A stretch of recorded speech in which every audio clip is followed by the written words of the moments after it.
Uma boa noite a todos, meus amigos e minhas amigas. Eu sou o Diego Santana, operador do canal no YouTube Conjuntura Política e Econômica. Se inscreva no canal se você ainda não é inscrito e aperte os sinos para receber as notificações.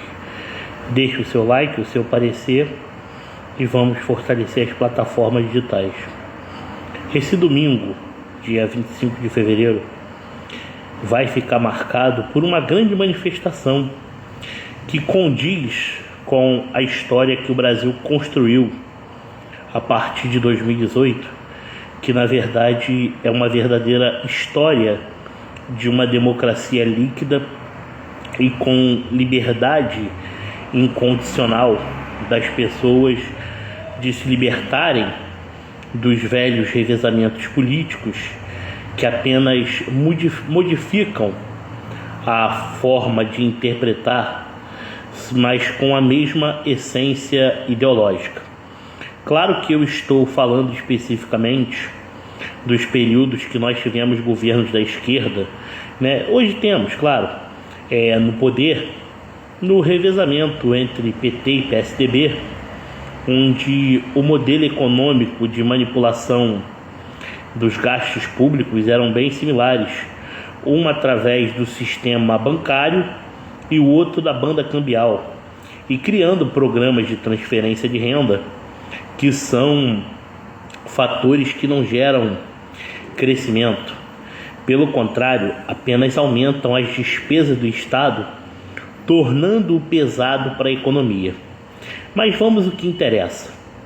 O dia de hoje, o nosso eterno presidente Jair Messias Bolsonaro uniu milhares de pessoas na Avenida Paulista, avenida central da maior capital desse país, um ponto extremamente estratégico, com caravanas de todas as diversas regiões desse país e a população escutando os seus líderes, que hoje lhe representam de alguma forma, sejam através das assembleias legislativas, da Câmara dos Deputados, do Senado Federal e das câmaras de vereadores.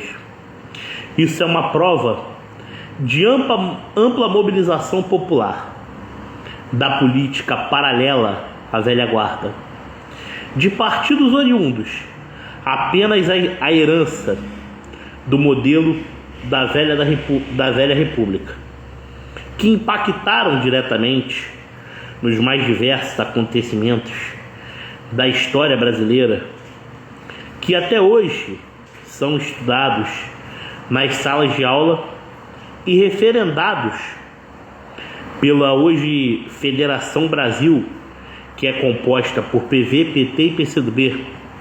Afinal, esse desejo tão precípio de implantar um modelo estatizante de governo vem com o passar dos anos e hoje se funde com a agenda de interesses globais de monopolização do mundo, criando-se um governo central, onde se utiliza até mesmo agendas ambientais como forma de mexer diretamente e indiretamente na soberania nacional. Jair Messias Bolsonaro é uma lenda viva do quadro político brasileiro, que sempre busca o seu espaço muito além das articulações político-partidárias. Ele, por si só, criou dentro de si uma união entre pessoas que não se faz necessário os acordos subauxiliares das velhas práticas políticas. Isso é um fator exponencial de uma liderança histórica que, pela primeira vez na história do Brasil, um presidente não reeleito fez de sua principal legenda o maior partido do Brasil, com a bancada extremamente satisfatória na oposição, que vem rendendo gradativamente assinaturas contra o governo. A manifestação de hoje moverá o mundo e grandes apoios de nações conservadoras ao nosso Brasil, que sofre pela justiça paralela, pelos usos dos atributos que são extremamente contrários à própria Constituição. E, além de tudo, fragmentam o significado da palavra democracia mediante os interesses institucionais e extra-institucionais. Podemos dizer que o presidente Bolsonaro agiu dentro das 4 linhas, mostrou a importância do seu legado para a nossa economia através dos investimentos estratégicos feitos de infraestrutura, somado ao crescimento do Brasil de forma natural pela gradual liberação do mercado com o reformismo previdenciário, aperfeiçoamento do teto de gastos e, o que é melhor, sem aumentar 1 centavo sequer da carga fiscal. Isso foi fundamental para o crescimento de uma arrecadação recorde, o que foi um grande amortecedor que permitiu esse país a respirar melhores ares. E com isso, o volume da dívida pública cair em relação ao PIB nacional. Ora, a Avenida Paulista hoje tentaram dizer, algumas mídias, que isso pode ter sido um tiro de bazuca.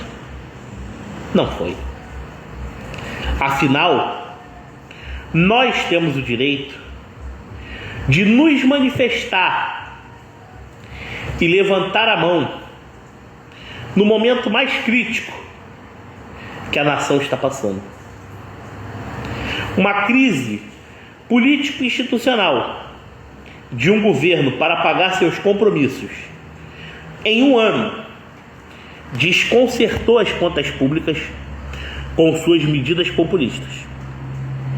E vocês leram aí, em uma matéria que eu fiz, que as consequências da reforma tributária poderiam levar rompimentos possíveis de governadores de estado.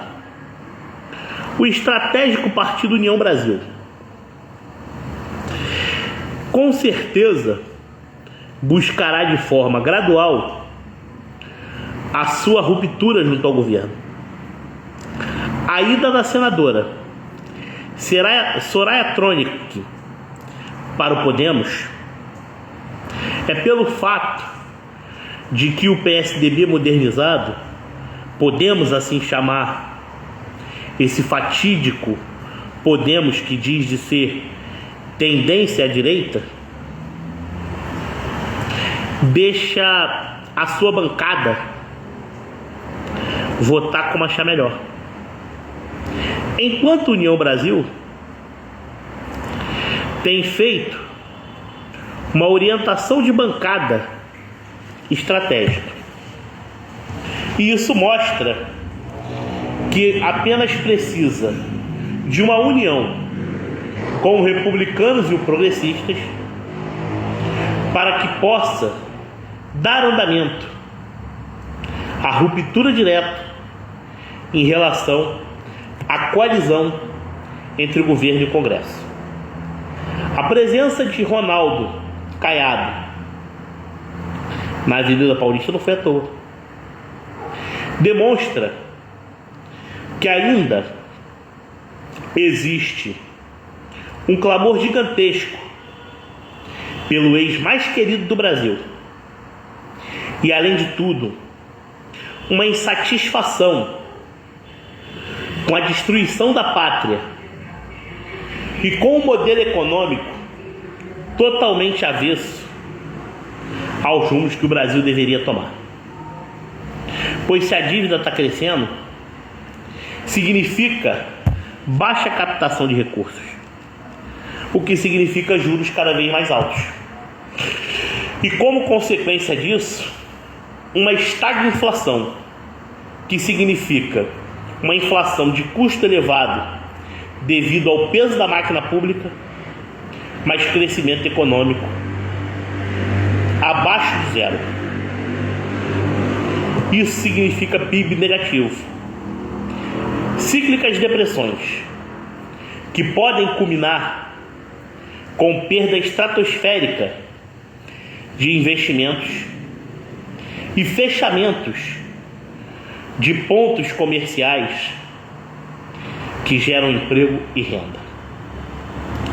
E além de tudo, o que o Congresso tenta votar, as graduais taxações, é uma forma de aos poucos colocar o Estado dentro da sua casa.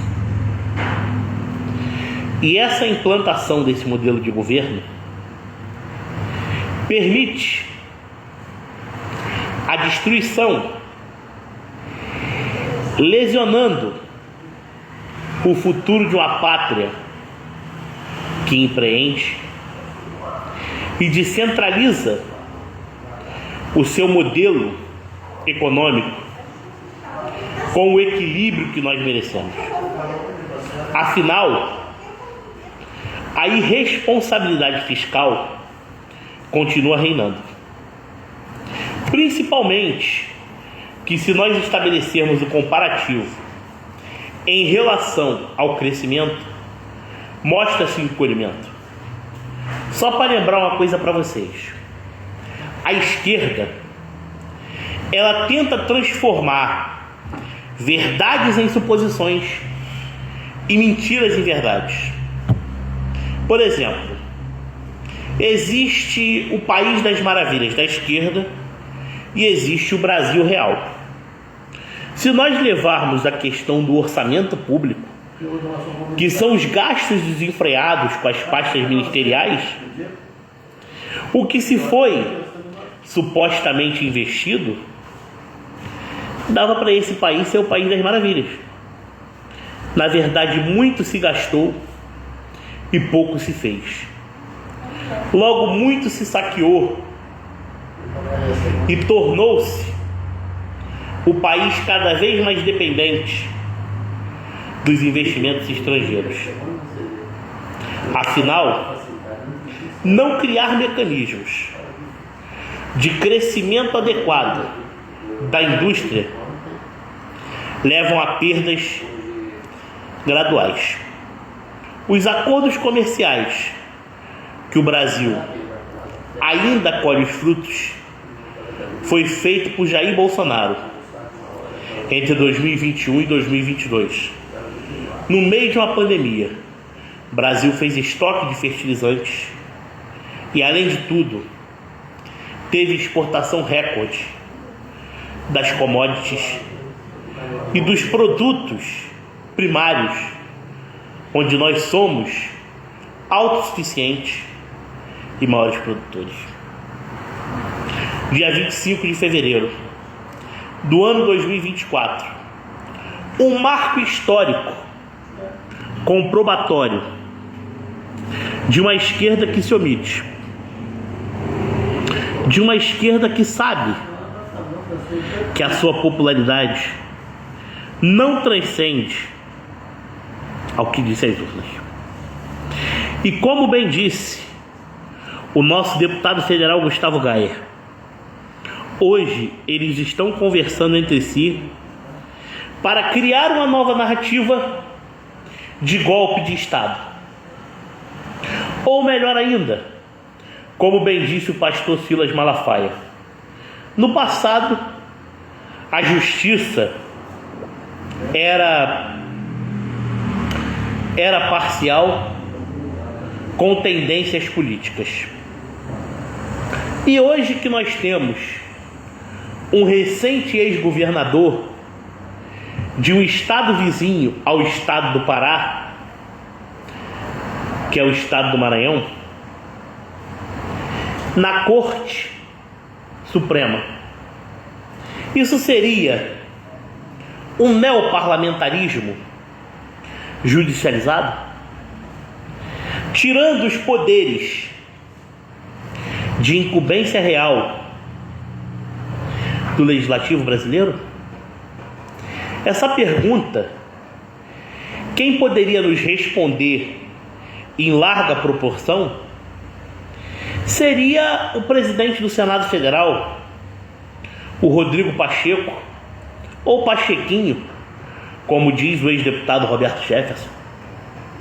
De repente, talvez o Rodrigo Pacheco acredite que o Brasil voltou aos tempos do Império, onde o Senado era vitalício. Ou melhor ainda, o Partido Social Democrático, presidido nacionalmente pelo secretário estadual da Casa Civil de Tarcísio de Freitas, Gilberto Kassab, que por sinal foi ministro da Ciência e Tecnologia e também da Micro e Pequena Empresa de Dilma Rousseff, seria hoje o novo paradigma de união ao MDB para quebrar as barreiras do Centrão Independente do lado de cá. Ora, quem diria, não é? Baleia Rossi, presidente nacional do MDB. Você se lembra por que o Eduardo Cunha, quando presidente da Câmara dos Deputados, protocolou o impeachment da rainha das pedaladas fiscais, hoje presidente do Banco dos BRICS, aquela que foi lá candidata derrotada do Senado Federal em Minas Gerais, aquela que saqueou bancos no tempo que eles chamam de ditadura militar, né? Bom, que eu me lembro muito bem, o Kassab, ele tentou criar um blocão partidário de subfusões com o intuito de enfraquecer a bancada do PMDB. Olha que legal! E hoje o mesmo articula aglutinações junto ao MDB, onde ele já deu a sua declaração estapafúrdia de que o atual presidente da República não passa dificuldades para se reeleger, mas ao mesmo tempo ele apoia Nunes, a Prefeitura de São Paulo. Ora, existem alguns fatores que são exponenciais para que nós possamos diluir a ponta do iceberg até onde o governo tem o seu poder de compra. Não são emendas parlamentares, é distribuição similar ao mensalão, que se colocar para frente torna-se cada vez mais viável o provável impeachment do atual presidente da República.